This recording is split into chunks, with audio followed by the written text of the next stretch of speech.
Good afternoon, and welcome to yet another conversation as part of the Gaborone Book Festival 2021.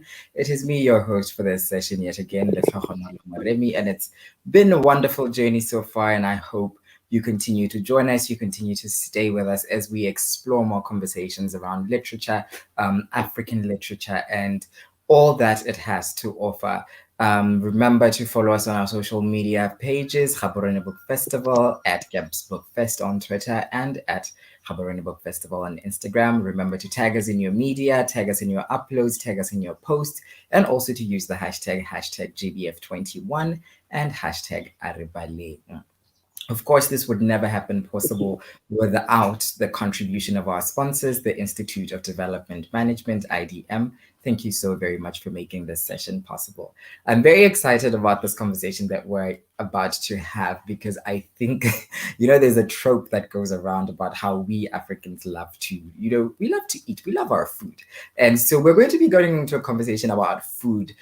Just in a moment, my guest for this session is Nompumelelo Mqwebu. Nompumelelo Mqwebu. Sorry about that. Mqwebu. Nompumelelo is a trained chef. She has contributed to the Mail and Guardian, Sunday Times, the Mercury newspaper, Public Sector magazine, amongst others. She completed her City and Guilds London Cookery Diploma while at the School of Food and Wine in Durban. In 2012, she sharpened her culinary skills at Ballymaloe Organic Farm and Cookery School in Ireland. And yes, Nompumelelo, hi, welcome to the session. Hi, Moremi, how are you? I'm fantastic. Thank you so much for joining us today. Thank you for the invitation and the patience. Well, thank you to our audience also for being patient with us. I think we definitely must acknowledge them for that. And I think just to get straight into it, just by way of an introduction, who is Nompumelelo Mqwebu?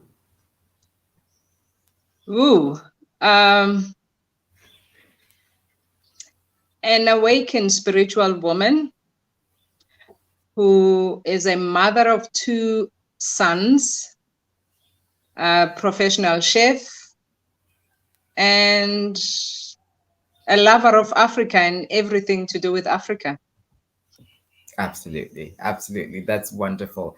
And, your book, Through the Eyes of an African Chef, just for the audience there, Through the Eyes of an African Chef, I would like to begin the conversation by looking first at the dedication in your book, as I think it's very, very important. I think a lot of your story and what you are sharing in this book stems from that. If I could give it a go, it says, this book is dedicated to Gogo Unolutando Gaqakunene no Baba Utamsanga Mqwebu. I still feel your love today. Why was it important to have that dedication as, the opening to your book? Because I wouldn't be without them. And they shared so much knowledge with me. As a child, I learned so much. I sometimes say, obviously, when I'm in my close ring, I say some of the things they shared, it was as if they knew that they would pass on while I was young and they had so much information to share with me. Yes, but my father was like a very well-balanced man who cooked for us. But at the same time, he was a proper timer from the township, no nonsense kind of guy. So, that kind of balance and learning so much from him. Some of the things that I found at cookery school were skills I had already seen him do, like the searing of the meat, how to value add stuff. Some people call it agro-processing. He used to do a whole lot of pickles and all of that.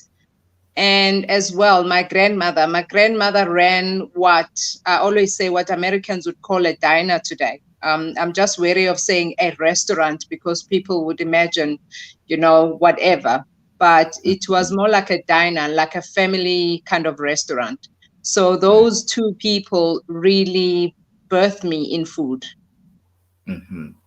Absolutely fascinating. And we're going to return to that point a little bit later on in our conversation, because I think that that being the foundational aspect of your work is so, so important. And there's so many lessons that we could learn from that. But pushing the conversation forward a little bit, I really enjoyed going through your book and reading more about your work, because there is a theme of reclamation that goes throughout. That goes throughout the book, that goes throughout your process. And I just want to begin this conversation by asking, why was it important for you, for your journey into food, to be through that process? Um, Strangely enough, it was only when I got to cooking school that I got to know that our food was not represented in the restaurants.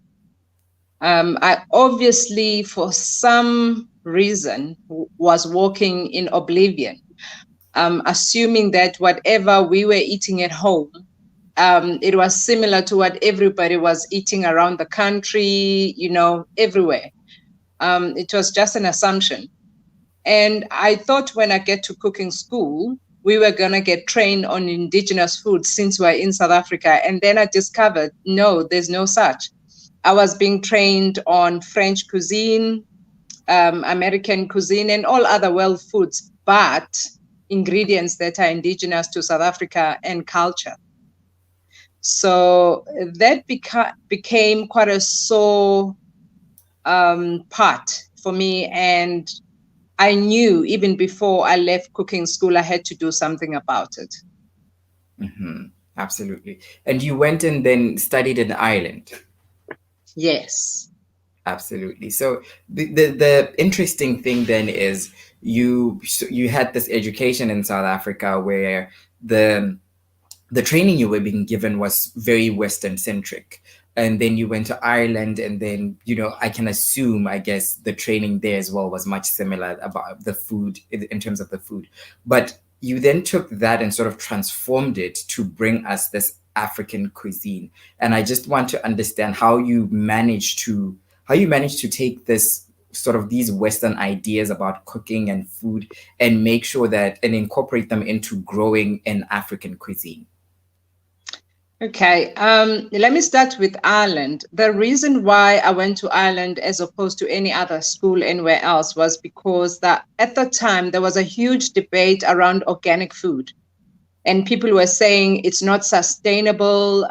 You cannot feed a whole nation with organic food. And someone who had gone to Balimalu told me, when they spent time there, they knew that's where I should go. And this had been generations of cooking organic and growing organic food. So when I got there, a lot of what they were doing is what my grandmother used to do in our little backyard in Umlazi Township. Yes, I didn't have the terminology of the composting, but essentially I knew when we peeled things, there was a little hole in the garden, which is where we threw stuff. And I knew what to throw in there and what shouldn't go in there. And the farming methods, when I learned about double digging, I was like, oh, it's called double digging. We used to do this at home, Yeah. So it kind of affirmed what I knew, because at the back of my mind, when I used to hear people argue that organic is not sustainable, I thought, but that's how whole nations have fed themselves. How is it today no longer sustainable? So it was a little different compared to the cooking schools here in South Africa. I was milking the cow before I could go and make cheese. So I wasn't just getting cheese from the store there. We were milking the cows. We were doing everything that you're supposed to do to understand where your food comes from, and growing our own vegetables as well. Yeah. So the food identity, Muremi, becomes very important. Today, I am fortunate to travel a lot of countries, cooking, collaborating with other chefs. And what you find, if I get invited to, say, for instance, to Italy, to go and cook with an Italian chef and collaborate, They're not interested in finding out if I know how to cook pasta. They're not interested in finding out how good my risotto is. They want to know my indigenous food. They want to know food that is indigenous to South Africa.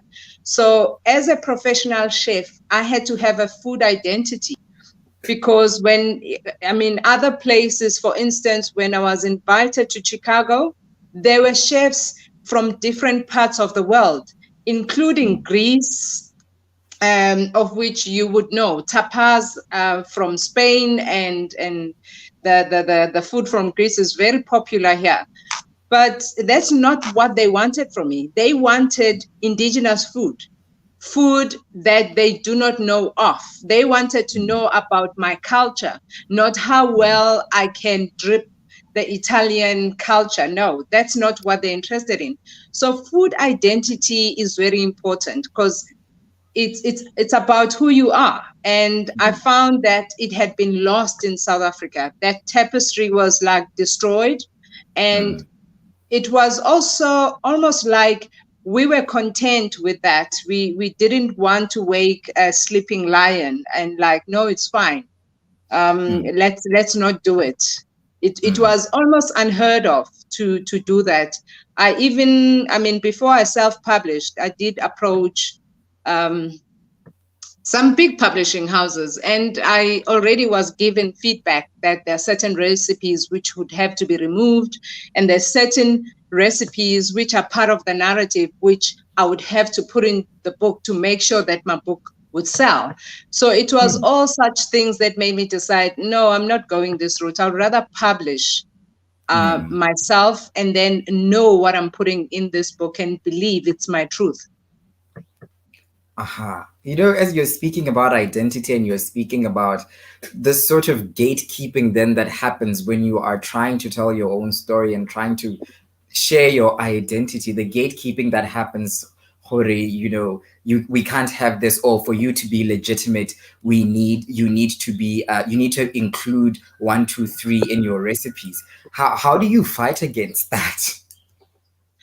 Well, I've had to bite the bullet, Moremi, and it has costed me money many times, where I've had to refuse and say, no, if you're forcing me to do this, it's fine. I'm not the chef for you. You can go somewhere else. So over the years, I've had to learn to do that, to a point where when people approach me, they know what they're coming for. And if I'm not what they want in terms of indigenous food and culture of South Africa, then they know they must go elsewhere and not to me. Absolutely. And just I must say, the nerve of the system to think to the arrogance of it all, to think it can dictate what parts of your identity ought to be shared and those that ought not to. It's infuriating at the very least. And I hope you are taking care of yourself throughout that process. Oh, yes, I do Zen myself, do a lot of yoga. I have to. And I think I've come to a point now. I think what I appreciate and am really grateful for, the recognition that the book has received internationally. It just affirmed to me that the world has been waiting for this. The world can tell the narrative that's been created and the truth. And because they soaked this up. I published this book, I can't even say when, but it's still going well. It's still selling in the US. I'm still sometimes Googling and look up. One of the things that really humbled me was this year, few months ago, I found out that it was mentioned on CNN and it had made the top 30 African cookbooks of all time. Love it. So I was like, okay, that's a nod from the universe that you did good there. It's okay. Keep your head up and just keep walking. I think I speak for many when I say we are thankful and grateful for your work. Thank you very much. Thank you. Thank you. Yeah. I think pushing the conversation about identity a bit further, because this is one of the biggest themes that I got from going through your material. And it's just, there's so many things to say there. There's your food is not necessarily what, it's not necessarily just something we consume and leave it there, you know. But I saw in one of your in one of your TED talks, you were talking about how you would be with your father in the kitchen, and there's this sort of like this learning and this community that is just centered around food, the way we communicate with each other, the way we are human beings towards each other. And I just want to pick your brain on, when, you know, with colonization and Western influence and all of that, when we get cut off from our food, it's almost like we're being cut off from the root. And I just want you to to share your thoughts on how, what does that do to a people? Um, hmm. Yeah, I'm trying to find the most beautiful way to say this. It kind of strips people of their pride and dignity to a point where people shrink and they don't want anybody illuminating any light on that, because it's quite a painful part of their lives, and they've come to accept the status quo, and now don't disturb what I've accepted, because I've kind of told myself this is it, nothing I can do about it, and let's move on. So you find that a lot, and it's just something which I think will take years of healing and reimagining who we are by looking back at our roots and learning from it. I mean, doing this book, I learned so much. There are things I thought, talking about which something that has become like my favorite vegetable, amadumbe, taro root. I assumed everybody in the country was eating amadumbe until I went to the 2010 World Cup, where I was cooking and found out that there were people from Johannesburg, people from Lesotho who didn't know amadumbe, and they were like, what is this? Some people didn't even know pumpkin seeds. And for me, it was a shock in my system. I was like, okay, so we have not only lost quite a bit of our vegetables, cooking methods, etc., but we also do not know each other's food. And again, I assumed that people in KZN knew food that is eaten in Botswana, Lesotho, and everywhere. But again, I was also being ignorant, because I'm fortunate to have my first cousins who are Sotho. So I come from a very multicultural family. So I've been exposed to all these different cultures from a young age, and I assume it's the same from everyone, and it's not. So I knew we had to learn from each other, but along the way, I learned a lot. I worked with women farmers. I worked with indigenous cooks, and they took me under their wing, and I have honored them in the book. Of whatever I've learned from the Khoi cook,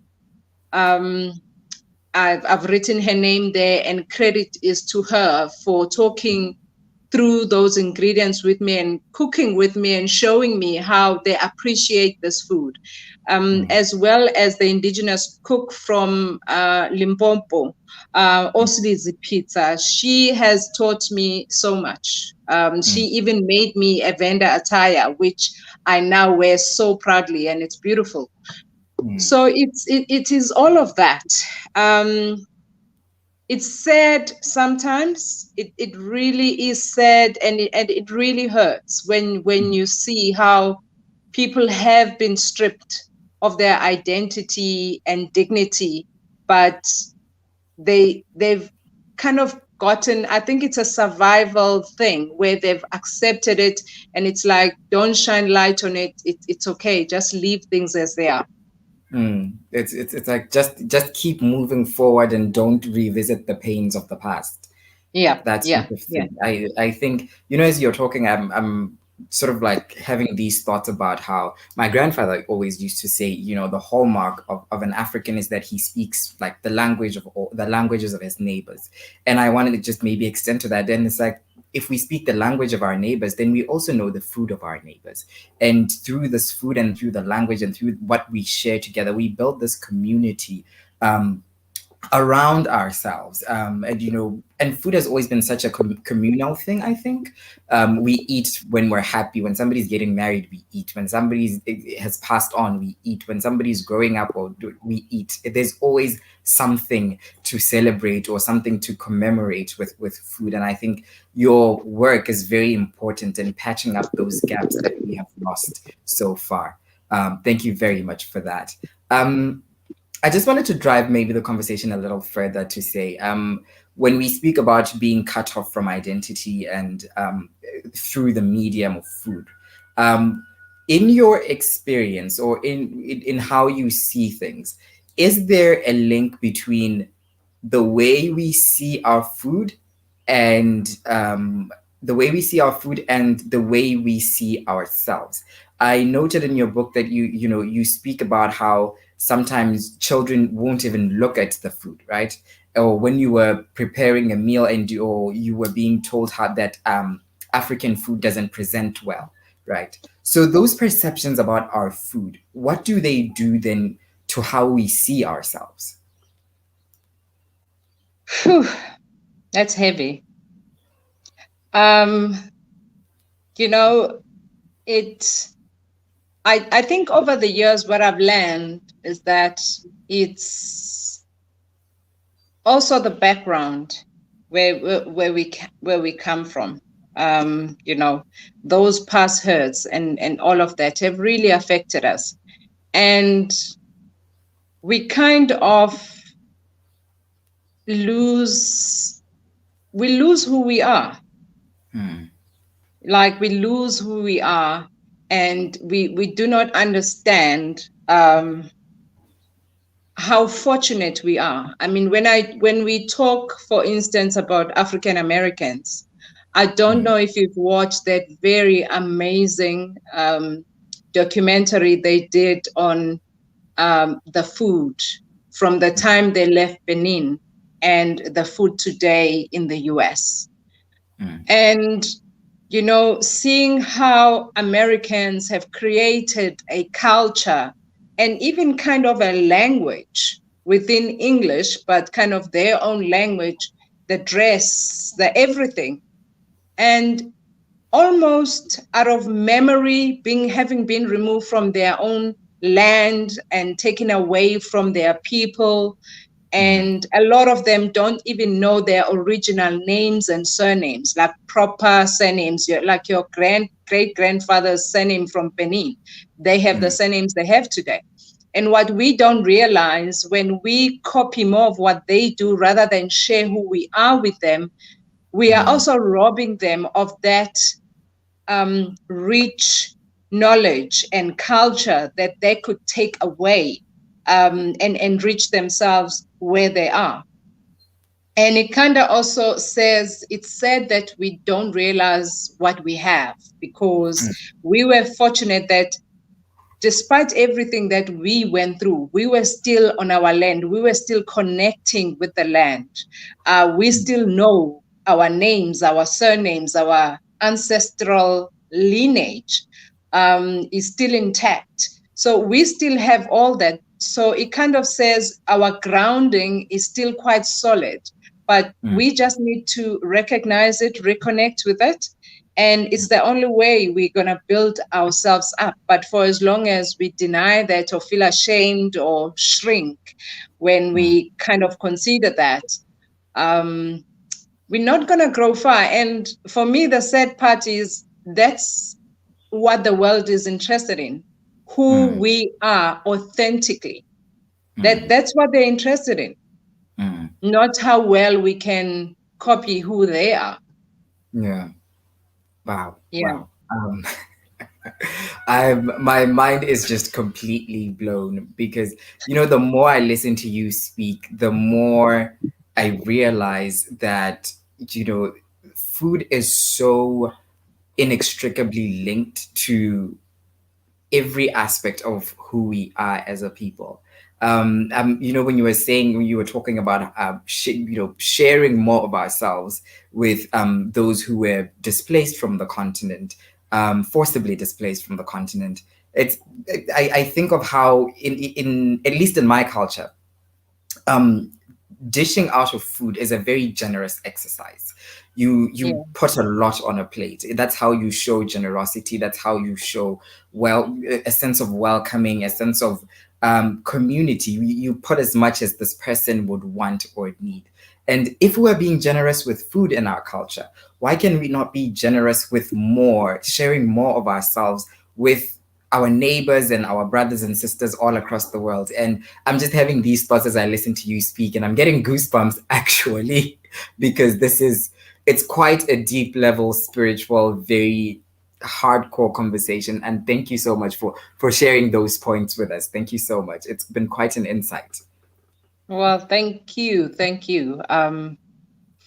Yeah, I think we must just do our bit to do more research and document, because Mm, we want to make sure that the generation that comes after us, mm, they have the information. There is absolutely. more that they will add, but they should Mm. start from somewhere. Absolutely. And when while we're on the topic of how we see ourselves, I noticed that an important aspect of your book is it's the pictures, it's the images, and how you present the food, mixing all the elements that go into your cooking to come out, as a visual representation of what it is you're presenting. And I wanted to sort of go into your process and say, what was the process behind picking those particular images? Phew. So I contacted quite a few people and asked them to suggest photographers, food stylists, etc. So I got different names, and I picked a few people. And I had to have a conversation with the people that were working with me. I mean, I also brought in a junior chef that I one of the girls I had worked with in the past, and they had to understand, you know, what this means to me. And I knew the presentation was the biggest thing. There Mm, are times where people ask you to endorse stuff just because it's African. And I look at it, I'm like, but you haven't put effort to make sure that it shines, like it stands out, it's classy. mm, But just on the basis that, oh, it's African, I'm like, no, take the same initiative you would take when you're doing other things from other parts of the world. You're mm, conscious of how you pronounce it, you're conscious of how well it must look. You're not going to give me risotto in a plastic bowl.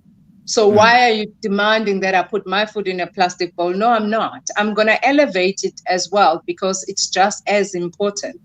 So I mm, was there for the shoot right through. It was a painful exercise. mm, I cooked the dishes myself, and the young chef was helping me with all the prep.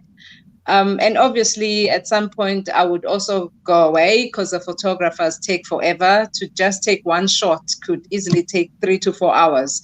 So at mm, some point, I would lose um, my concentration and wander off and come back. But once everything was done, we actually sat down and we're going through the photographs. And again, I had a cluster of people I used to share the photographs with and say, what do you think about this one? And that one, including the cover, which became the biggest bone of contention, because mm, the majority were saying I must put my face on the cover. mm, And I was like, no, but this is a cookbook. It's not about me, it's about the mm, food. mm, So I had quite a few people involved, including my elder son, who was the first editor before I sent to a professional editor to edit the book for me. So I mm. had quite a bit of feedback and people that I trust, Yeah. in terms of quality, and also how much they respect our Mm, stuff in terms of indigenous food and culture, how it must look and be represented as well. Absolutely. That is, whew, this is such a powerful conversation. The respect with which we deserve to treat our food and ourselves and our cultures. That is some food for thought, and I hope the audience at home is internalizing this as much as I am. I think we're about to run out of time, and I would like to just quickly go back to that point we came across earlier about you and your childhood. And I think the childhood that you had and the relationship you had with food, through your parent, and the stories that you are able to tell now, and the so much that you're able to share about being an African. Um, how do we then make sure that, how do we, because like you say in your book, children sometimes won't even want to eat that or want to look at that. How do we get our children then interested in African food? How do we get our children then to like that food so that they have that sense of pride in it like you do? Well, it's going to take a little bit of work, because it starts with us as well. Taking our kids to the market sometimes when we go to the market. I noticed that now, due to COVID, it's become trendy for everybody to start growing their vegetables. So include some indigenous stuff when you do that and mix it up. It doesn't have to all be very serious, amadumbe or amaranth, which is imbuya. You could also do some pretty stuff, like sweet geranium. Kids need to know that it's indigenous here. When you talk about meat, also introduce some game meat like eland, which is indigenous here, which, by the way, is amazing that I've been trying to find the indigenous name, and everybody talks about eland as being this game meat that is very sacred to the Khoi and the San people, but nobody knows the Khoi or the San name for eland. Mind-boggling. But so we have to start introducing our kids from that young age. And when we do African food, it just as well we present, people's 7 colors. Do the same thing when you do African food. As you would put that nice garnish, finish it off nicely. Do the same thing, because it's how we are presenting it to the kids as well. Plop the bowl of Sam. What do you expect the child to do? When you do mac and cheese, you go all out. You do the white sauce, you put the cheese, you have a little salad that goes with it. So elevate our food, respect it. And the kids will see that you're doing that, and they will start having the same. They will start respecting the food as well. Thank you so much. Thank you so much, Nompumelelo. This has this has been a very, I think this conversation is definitely one of the highlights of my year. I thank you. It's very amazing, and it feels almost spiritual. In fact, it does feel spiritual. What food means and what food represents. What we can do with our food, and how that affects how we see ourselves and who we are in the world. And I think just one final question to our guest would then be, as we bring the conversation to a close, what has been perhaps the one book that you've read this year that has had the most impact on you? Wow, 2020. I have been bad, hey? Yeah. I must say, I have been bad in 2020, but I'm still busy. I haven't finished this book. It's called All Rise. Yes. By Ntate Tigang Moseneke. I enjoyed his first book. So obviously when this book came out, I was like, I have to have that book. So I've just started reading this book, and yeah, I'm amazed at, similar to what we talking about in terms of food and the background of how we lost stuff. the judiciary as well and what's going on there. Yeah. It is amazing. And I think every African on the continent should buy our children his previous book called My Own Liberator.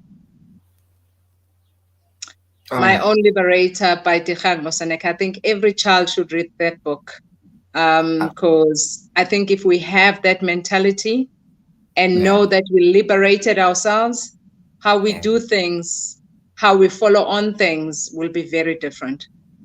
Absolutely. Thank you Yeah. so very. I feel like I just got out of church. Thank thank you so Good much church. for food church. It's amazing. I am touched. Uh, Okay. thank you so much for sharing this moment with us. And any last words to the audience? Take pride in who we are. Um, if you think about it, when you meet a French person, you're not wanting to meet them to find out how well they can pretend they're African. You want to Mm, know about their language, their food, and all of that. So it's the same for them. They want to know us authentically, our true selves. mm. And Yep. also for us to know ourselves above all, everything. Thank you so much, Nompumelelo. Thank you. That has been Thank our you, conversation. Moremi. You're most welcome. You're most welcome. That has been our conversation with Nompumelelo Mqwebu, who is the author of Through the Eyes of an African Chef. You should definitely go out there and get this book. And I hope you've benefited from this conversation as much as I have. I have actual goosebumps and tears in my eyes. But luckily, these will save me, and you will not see that. But thank you so much for joining us in this conversation. Unfortunately, this is the end of this segment. Thank you so much to the Institute of Development Management for being our sponsor, to the Gaborone Book Festival team. Thank you so much to our audience, because as we always say, re thata ka lona. And this has been the conversation with me, Letlogonolo Moremi. See you on the other segment.